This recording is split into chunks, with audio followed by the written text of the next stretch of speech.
to focusing on winning arguments, we're teaching the basic fundamentals of sales and marketing and how we can use them to win in the world of politics, teaching you how to meet people where they're at on the issues they care about. Welcome to The Brian Nichols Show. 10 years of legal recreational cannabis, and it is just the beginning. We're going to talk about all that and more. Hey there, folks. Brian Nichols here on The Brian Nichols Show. Thank you for joining us on, of course, another fun-filled episode. I am, as always, your humble host, joining you, yes, from our lovely, lovely Stratus IP studios here in Eastern Indiana. Don't let outdated business technology or cyber attacks and cyber threats put your company at risk.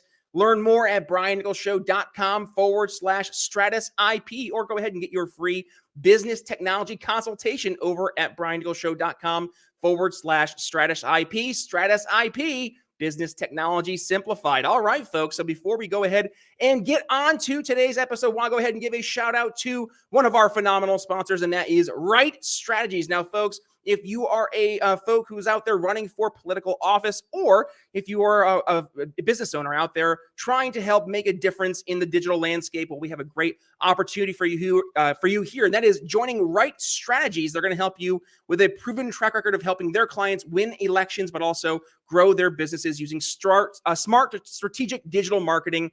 They're going to be a perfect partner to help you reach your goals. Also, with an SMS texting feature from Right Strategies, you're going to receive an efficient, affordable, and smart way to focus your marketing budget by reaching tens of thousands of voters and customers, making a powerful impact on the outcome of your elections, but also of your business growth. From social media management to expert graphic design work to marketing your product or campaign, or to helping you build your brand, Right Strategies can put together a plan that makes sense for you and your goals, and do so within your budget. So if you want to learn more about how Right Strategies can help you win your elections and grow your business, head to briannicholsshow.com/RS and get your free campaign and marketing plan report card. But of course, you got to make sure you let Morgan and her team know that I sent you. One more time, that's briannicholsshow.com/RS, amplifying your message where voters and customers spend their time. All right, folks. So yeah, 10 years of legal cannabis, and it wouldn't be possible without folks like our guests today who are leading the charge, both when we're talking about it from a cultural standpoint, but also from a legal standpoint. With that, joining us on the show, Mason Tvert and Brian Vicente. Thanks for joining the show, gents. Thanks so much. How are you guys doing? Thank you for joining us today. What's new in your world? Well, we're 10 years into legal cannabis, so that's been very exciting. We just did a big event with the governor, U.S. senator, and the Denver mayor to celebrate that milestone here in Colorado. So it's wow. We're still buzzing off that. Literally and figuratively. 10 years. That it seems just like yesterday, frankly, that the conversation had really entered into the kind of national foray. You have folks on all sides of the aisle who really got into a fluster over the past 10 years, it seems. And yet now you fast forward a decade later and it's kind of normalized, right? We've gotten to the point now where we had the hemp bill. I forget which year that was passed, but that helped legalize Delta 8, Delta 10, all these other kind of same church, different pew products. But really, it all started with the work you guys did 10 years ago. So let's kind of set the stage here. Where did this all start back when we were trying to get some cannabis legalization? And how did we get to from where we were to where we are today? Jump ball. Brian's older, so he can go ahead. Yeah, I'm slightly taller, so I'm going to catch the jump ball. So yeah, both Mason and I started doing work to reform marijuana laws in Colorado in like the early mid 2000s.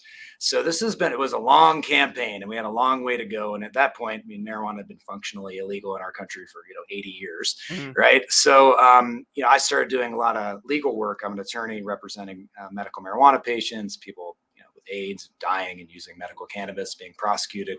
Mason did a ton of wonderful work around like media and educational campaigns, which he'll talk about, trying to educate the public on the fact that marijuana is safer than alcohol and adults should be able to use it responsibly. And we kind of ran these campaigns, intensively for about 8 years up until 2012, when we were able to place a statewide measure on the ballot to make Colorado the first place in the history of the world to legalize cannabis for adults and set up a regulatory framework. Hmm. And they did. And to your point, Brian, we're now 10 years in, and there's been a lot of successful metrics along the way. But maybe one of the most important ones is we now have 18 other states that have legal cannabis. So we kind of started the way, but Wow. other states got on board. We also have several countries, including Canada, that have come on board to legalize cannabis. And we'll actually have 5 states, not Indiana, unfortunately, but 5 other states voting to legalize cannabis this November. So just in a couple of short weeks.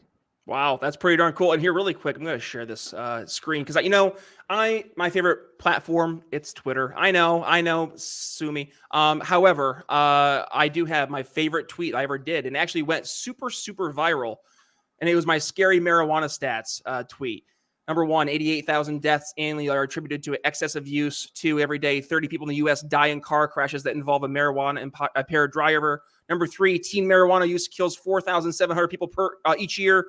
Number 4, LOL, JK, those stats are about alcohol. To your point, right? That is something that there is such a common misconception that alcohol is safer than marijuana, and just the way that we've just glorified and really brought alcohol to be, the really common party drug. You go to any college campus, and I'd be remiss to find any type of alcohol within at least 5 square feet of an area. So let's talk about what's been that, I guess, response you guys have seen. And Mason, maybe you've experienced this more dealing with the actual PR side of things, when you have such a ingrained mentality that, yeah, alcohol is safer than marijuana. Marijuana is the thing that turns your eggs into a fried egg, like Nancy Reagan said. Well, yeah, we actually, back in 2005, started an organization called SAFER, which stood for Safer Alternative for Enjoyable Recreation. And the entire message behind the organization was that cannabis is safer than alcohol. And the whole strategy really was to educate the public about that simple fact, because once people understand that, they tend to support making cannabis legal. And at that time, about 15 years ago, only about a third of the American population recognized that cannabis is safer than alcohol. About a third thought they were equally harmful, and a third actually thought alcohol was safer. And over, the next 7 years of SAFER's work and other work that has taken place around the country, we've seen those numbers change dramatically. And at this point, polling now shows that most Americans do recognize that cannabis is less harmful. But you're absolutely right that alcohol is very deeply ingrained in our culture, as is cannabis. Alcohol has been far more accepted, and it'll be interesting to see the extent to which cannabis is. But it's not just that alcohol is prominent on college campuses. I mean, we live in a city where our professional baseball team plays at Coors Field. Right. It's just widely known, widely accepted. State, local governments sign contracts with beer companies and liquor companies to have them as their official vendors. I mean, it'll be interesting to see to what extent that occurs with cannabis. I think that we will see it a bit, but what's interesting is that a lot of folks hold up the alcohol industry as well as the tobacco industry as reasons why it shouldn't happen with cannabis. And they say, well, we made a mistake with alcohol, so let's not do it here. And if all things were equal, if we were talking about taking alcohol names off of all sports stadiums, then I'd say, sure, neither of them should be promoted that way. But seeing as we are promoting alcohol in this way, I think that it's really bad policy to not allow cannabis to have parity there. I mean, to basically have official policies that say alcohol is more acceptable than a less harmful substance. And that just makes no sense. And Brian, talk to us about how difficult I'm sure it must be when you're trying to unwind how many years of convoluted legal garbage. And yet you have to deal with the cultural aspects. We all know politics is downstream from culture. So with that, you can't really get too much political movement until you get people at least on board from that cultural perspective. So I'm sure it must be just like bashing your head against a wall over and over again sometimes when you're having to deal with this process, in the legal aspect. That's true. I mean, there's a lot of miseducation, disinformation that we had to sort of educate people around, right? And I've received death threats. Both Mason and I have been, pushed around by cops. I mean, it's like there was a very ingrained prohibitionist mentality for years. And, we were able to kind of push back against that. And, a lot of that was just, trying to get the public to think about the fact that cannabis is safer than alcohol for the user, trying to show them a face of a medical marijuana patient who says, hey, I'm just trying to take these pills and cannabis helps with that. Why do I have to go to jail? Things like that. And then showing that the regulated medical marijuana market could work in our state. And we now have, dozens and dozens of states with medical marijuana laws. And once adults begin to say, wait a second, cannabis is being sold from the store, and, their jaw drops, but then they realize, hey, it's regulated, it's producing jobs, there's tax revenue. And if we can do that for medical patients, why can't we do that for all kind of responsible adult consumers? So it was a battle. It took a number of campaigns and efforts and educational efforts over the years, but we wore the public down, and we, I think, educated them the fact that it's a better path for prohibition of cannabis. And we presented that to them. We're 10 years in, right? A decade now from where you guys started to where we are today. So what's the future look like? And I know we're talking about, hopefully seeing cannabis, I guess, as accepted. Can we say it like that? As accepted as alcohol, right? But maybe less stigma, maybe that's more fair. So where do we see things heading maybe over the next 10 years? Well, I think we're going to see, as Brian mentioned earlier, a number of additional states passing these laws. So, there's 5 on the ballot this year. There's another one, Oklahoma, that's looks like it's going to be on the ballot early next year. And then this is something that's really being talked about in legislatures around the country. And at this point, it's being talked about in governments at the national level in countries around the world. And, it's really just a matter of time before we see more normalization of this. We see a broader, more globalized cannabis industry. There's certainly hurdles there when it comes to just here in this country, interstate commerce and the idea of, having cannabis crossing state lines, much like we have citrus or, vegetables or meat or anything else, as a commodity, but also the trade with other countries. I mean, there are some smaller countries, countries that, poorer nations that are situated in parts of the world where growing cannabis is they have optimal conditions, and perhaps this is a way for them to have an export that will bring some additional money into their countries. So it's really just not a question of whether this is going to happen, it's a question of how quickly. And with the recent news with President Biden announcing his pardons of past cannabis possession offenders, I think that we're going to start seeing things move even quicker, because that's the top political official in the entire world, basically the most powerful political official in the world, basically saying it was wrong to criminalize people for using marijuana. And that begs the question of, should we continue to criminalize people? And the hope is that that's going to change here very soon. Well, a good friend of our show, Shane Hazel, he's running for governor out there in Georgia against Brian Kemp and Stacey Abrams. And I think he was the only person really on stage who was making the argument, like, why are we putting people in jail for a plant? And I think that's the argument we have to really bring forward, is that that's literally what we're doing at this point. And let's take it a step further. Let's look at other, natural grown substances like mushrooms, for example, that we see criminalized more often than not. And yet there are states that are taking steps forward, some as recent as November this year, trying to actually legalize mushrooms on the ballot. Talk to us about that, Brian. What's that looking like? Yeah, I mean, this is a pretty exciting development. It's long been known, and there's a lot of research out there that shows that people that are suffering from post-traumatic stress disorder or other kind of serious mental issues can actually get a lot of assistance from natural medicines, whether that be psychedelic mushrooms or whether that's ibogaine or mescaline.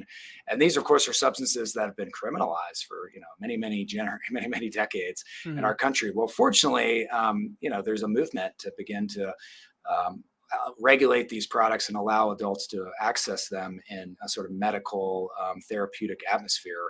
And we actually are going to be voting on that here in Colorado statewide in just about 2 weeks. So Oregon did this a couple of years ago. Colorado will be the next state to kind of jump on board. And, I think it just shows that the public is sort of expanding their thinking on the drug war and beginning to think that, hey, we shouldn't criminalize people for using substances that, like just unambiguously assist them with their lives. Yeah. Well, and what, I guess, where are we seeing the next 10 years then for that, right? And that's the part that gets you excited, because we talked about this in our episode we did yesterday, 2 days ago, where I think we mentioned when folks see something, you can't unsee it, right?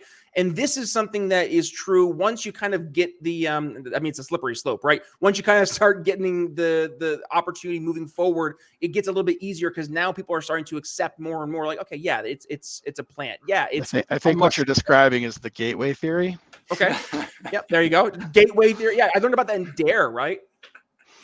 Yeah, no, it's obviously garbage, but no, you're absolutely right. I mean, people are starting to apply the same thinking to cannabis to psychedelics that they did to cannabis, which, as I was saying, when it came to the work that we were doing leading up to legalization of cannabis, we were highlighting the fact that it was safer than alcohol, because obviously this is a country that naturally recognizes that alcohol prohibition was a failure. Mm-hmm. So once they know marijuana is less harmful than alcohol, that is very easy to arrive at the conclusion that prohibition of marijuana is a failure.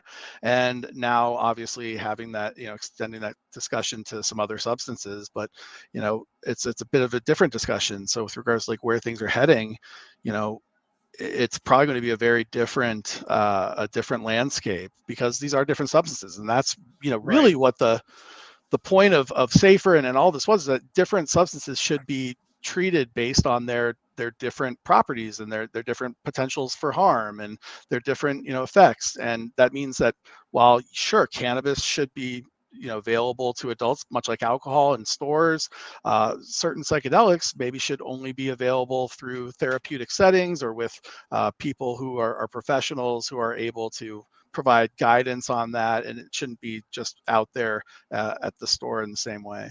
Is that, I guess, because it's so different, right? Because you're going from cannabis to psychedelics, which it is quite a big jump, I guess, in terms of what it's actually doing, what the substances are actually doing to you. So in that case, do you think that's going to be a harder sell than it was for marijuana, for cannabis? Or is it going to be, again, more to your point, that argument of, well, no, this is in comparison to what we're using already, that's more dangerous? Well, I think the real question is to what extent the details will be accurately portrayed by the media and by folks you're engaged in the public dialogue. This is an initiative that is very different from what the marijuana legalization initiative looked like. This is one that does not treat it like alcohol. This is one that allows for these therapeutic settings and so on. Yet we're still seeing it described as legalization, the same way that marijuana was described as legalization. And there are nuances there. And so I think a big question is going to be, about how we describe these things, how we talk about them. And because even the word legalized, it always frustrated me with marijuana. Is alcohol legalized? Right. Yeah, if you're 21 or older and you're in a certain time in a certain place, but it's more that it's regulated, and there's different levels of regulation. All right, gents, we're already getting to the part of the show where unfortunately we have to get ready to wrap things up. So I'd like to go ahead and give you guys both a chance for final thoughts. I guess anything in terms of where you see things heading, what you want folks to take away from today's episode. Brian, let's start things off with you. Yeah, I think, we're at an amazing time in terms of, watching the drug war, being dismantled in front of our eyes, and the public has finally figured this out. In terms of being 10 years into cannabis legalization, it's just been an unquestioned success in Colorado, whether from a tax revenue perspective, job production, not having higher youth usage rates, not having people driving at higher rates. So very, very positive. And then, in terms of the moving around sort of other alternative medicines, including mushrooms, I think we'll see what the voters say on this in November. I feel like it's going to pass. But it's good that we're kind of waking up as a society and realizing that prohibition is not always the right policy. And let's look at alternatives. Mason. Well, what else do you say? I really think that, I guess what I'll talk about and what I'm most hopeful for is to just see a movement towards, promoting, as these products become more available, become legal, also a movement towards promoting the responsibility of, when it comes to their use, and ensuring, these are new things for a lot of people. And even people who maybe ate brownies with cannabis in them, 20 years ago, 30 years ago, products are different. There's constantly new things coming out. And, whereas with alcohol, it's pretty consistent. We know there's liquor, we know there's beer. Now we're starting to see a whole different type of product, and different ways of being labeled, and different ways of being able to identify how potent they are. And it's really important that the public keep up with those things, and that they understand these things, and whether it's, understanding what the effects of psilocybin will be if they go to use it in a therapeutic setting, or they understand how an edible will affect them differently from a vape pen. I think that, right now this cannabis industry is really fighting to survive, to get its footing, to become, to remain legitimate, to eliminate the underground market that still exists, because there's so many other states where it's still illegal. But over time, we're going to see more and more, of a focus on promoting responsibility among consumers, and also, of course, having, the rules just honed in to keep them sensible, because a lot of them were created as if cannabis is toxic waste and needs to be treated that way. But the rules are getting more sensible in a lot of ways, and we need people to wisen up too. I guess my final thoughts would be, it's so easy to think about like the recreational side of things, right? Because I think that's where a lot of folks instantly gravitate towards. But I think I'm more excited about the folks that this is going to help, and the folks that this has already helped. Back in beginning of 2021, I got the chance to host a panel over, it was a Microdose, as a big annual conference that they do. And to be able to talk to so many folks who were joining that conference, but also that we had veterans who tell the stories of not just what cannabis was doing for them, but also using psychedelics and mushrooms and such to be able to facilitate healing and dealing with their trauma, their PTSD, for example. And that's huge for a vast number of folks here just in America alone. So let's see what we can do. That the progress we're making, I think it's important for, as you guys mentioned, to keep that moving forward. And it's on us to keep doing what we're doing here, having these conversations and also celebrating the wins. 10 years, it's a big deal. So congratulations to you, gents, for making a real long-lasting impact here as we approach the way we talk about drugs, we talk about cannabis, and the way we're talking about different substances in the future. So with that being said, obviously we want to point folks to where they can go ahead, continue the conversation. So where can folks go ahead if they want to learn more, reach out to you guys? What's the best way to do so?